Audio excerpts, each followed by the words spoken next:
లాభాలేంటి దాన్ని వీళ్ళు తెలుసుకుంది. పత్రి సార్ చాలా సులువైన మార్గంగా వివరించారు. ఇంత తెలియని వాళ్ళకు కూడా తెలిసే విధంగా చెప్పారు. ధ్యానం వల్ల ఏ ట్యాబ్లెట్ లేదు, నో మెడిసిన్ నో అని చెప్పారు. ఏ మందులు వాడకుండానే మెడిటేషన్ ద్వారాగా అన్ని జబ్బులు నయమవుతాయి. క్యాన్సర్ నుండి ఎంత సీరియస్ జబ్బులైనా తగ్గిపోతాయి అని చెప్పారు. నాకు ఉదాహరణకి నాకు 70 years ఇప్పుడు. అంతకుముందు హై బీపీ ఉండే, హార్ట్ ప్రాబ్లం ఉండే, అన్నీ మెడిటేషన్ ద్వారాగా తగ్గించుకున్నాను.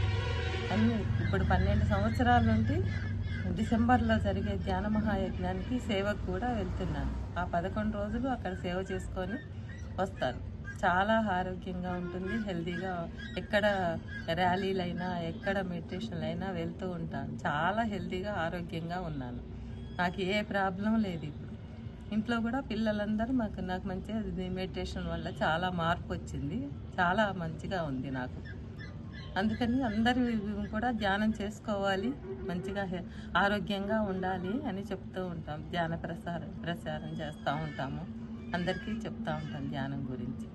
పిల్లలు కూడా చదువుకునే పిల్లలకు కూడా చాలా మంచిది. మంచిగా చదువుకోండి, మంచి మార్కులు వస్తాయి, మంచిగా పాస్ అవుతారు. మీరు చెడు ఆలోచనలు రావు, చెడు ప్రవర్తనలు ఉండవు, మంచిగా ఉంటారు. మీ తల్లిదండ్రులు చెప్పిన మాటలు వింటారు, మీరు బాగా ఉంటారని పిల్లలకు కూడా చెప్తూ ఉంటారు. వాళ్ళు బాగా చదువులో కూడా వృద్ధి చెందుతూ ఉంటారు. పిల్లలకి చాలా ఉపయోగం ఉంటుంది. చిన్నతనం నుండే మెడిటేషన్ అలవాటు చేసుకుంటే వాళ్ళకి ఫ్యూచర్ బాగుంటుంది అని చెప్తూ ఉంటాం. పెద్దవాళ్ళకి సీనియర్ సిటిజన్ కూడా మైండ్ పిల్లల వల్ల, కుటుంబ పరిస్థితుల వల్ల చాలా డిప్రెషన్లోకి పోయి ఉంటారు కొంతమంది. దానివల్ల కూడా చాలా యూజ్ అవుతుంది. సీనియర్ సిటిజన్ వాళ్ళకి ఎంత ధ్యానం చేసుకుంటే అంత యూజ్గా ఉంటుందని చెప్తూ ఉంటాను నేను.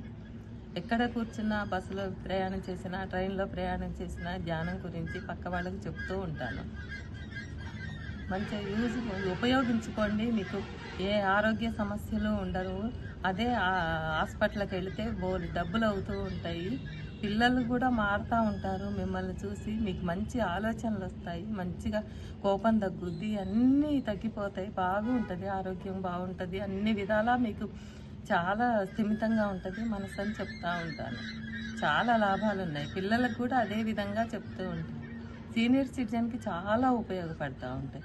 ఉద్యోగాలు చేసేవాళ్ళు వాళ్ళకు కూడా మధ్యలో మెడిటేషన్ చేసుకుని ఉంటే రిలాక్స్గా ఉంటుందని చెప్తాం. మధ్యలో మీకు ఎంత టైం దొరికితే అంత టైం చేసుకోండి మెడిటేషన్. చాలా యూజ్ అవుతుంది. విశ్వశక్తులు నేను ఏదనుకుంటే అది మంచిగా అవుతుంది. అన్నీ ఉద్ధరే ఆత్మానామాన్ని పరమాత్మ చెప్పారు. అట్లనే గురువు గారు కూడా అదే మాట చెప్పారు. మనం అనుకున్నది ఏదనుకుంటే అది జరుగుతుంది. విశ్వశక్తి మనలో జరిగే ప్రక్రియకి సహకరిస్తుంది అని చెప్తూ ఉంటారు. అలాగే మనం అది అనుకుంటే అది మనకు ఆ పరమాత్మ ఇస్తూ ఉంటారు. ధ్యానంలోనే సకల సుఖాలు, సకల భోగాలు అన్నీ ఉన్నాయి. ధ్యానంలోనే బాగా అందరికీ ఉపయోగపడే విధంగా మంచి సులువైన మార్గం చెప్పారు పత్రి సారు. అందరికీ ఉపయోగపడాలి, అందరూ ఈ ధ్యానంలోకి రావాలనే కోరుకుంటూ ఉంటాము. మెర్కోబా పిరమిడ్లో ఎప్పుడూ కూర్చోలేదు నేను ఇంతవరకు. మొన్న డిసెంబర్ ధ్యాన మహాయజ్ఞంలో ఖమ్మం మెర్కోబా పిరమిడ్ వాళ్ళు స్టాల్ పెట్టారు. అక్కడ చేశాను. అది ఒక 1/2 hour కూర్చుంటే 5 minutes లాగా అనిపించింది. చాలా బాగా అనిపించింది. ఎప్పుడూ దాని మీద బాగా మనసు ఉండే, తీసుకోవాలి అని. ఆ గురువు గారు నా సంకల్పాన్ని నెరవేర్చారు. అక్కడ లక్కీ డ్రా పెట్టారు. ఆ లక్కీ డ్రాలో నాకు గురువుగారు కానుకగా ఇచ్చారు డిసెంబర్ ధ్యాన మహాయజ్ఞంలో. చాలా సంతోషంగా ఉంది. మెర్కోబా పిరమిడ్లో ఇంత శక్తి ఉంది, ఇంత ఇదిగా ఉంటుందని అందరికీ చెప్తూ ఉన్నాను. మీరు కూడా అందరు తీసుకోవాలి మెర్కోబా పిరమిడ్. అందులో 1 గంట సేపు మీరు ధ్యానం చేస్తే మీ ఆరోగ్యం మొత్తం చాలా శుద్ధి అవుతుంది, శరీరం శుద్ధి అవుతుంది, కణాలన్నీ శుద్ధి జరుగుతుంది. అందులో చాలా బాగా పవర్స్ ఉన్నాయి అని చెప్తూ ఉంటాను. మెర్కబా పిరమిడ్ వల్ల చాలా ఉపయోగాలు ఉన్నాయి.